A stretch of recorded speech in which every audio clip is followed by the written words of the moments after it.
Well, it scrambled that hard drive.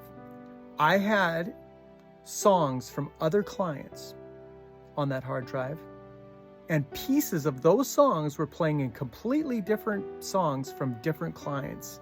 It was literally like you scrambled the hard drive. I was beside myself. I walked out.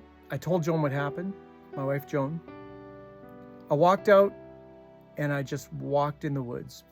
We lived, basically in a wooded area. And I just walked around on our land in the forest, and I just cried like a baby to face having to tell this client. And so what I didn't realize was happening is my wife phoned the client at the time and basically said something terrible has happened.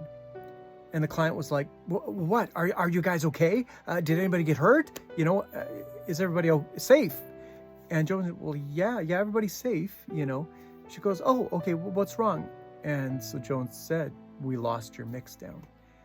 And so she said, "Well, is the album safe? Like the data, like of the actual recording?"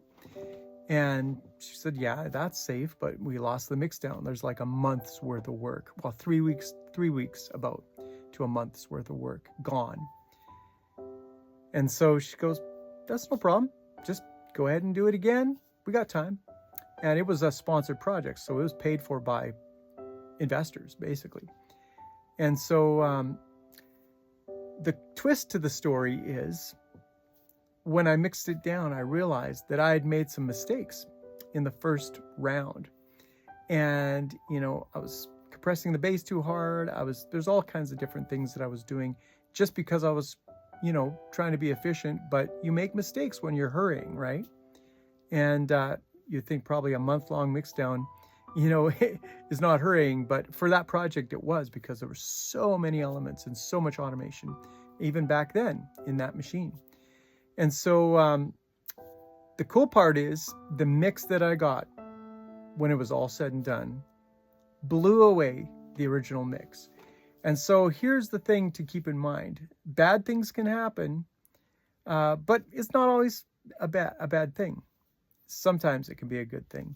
And in this case, it definitely was. So anyways, for those who didn't know, now you know.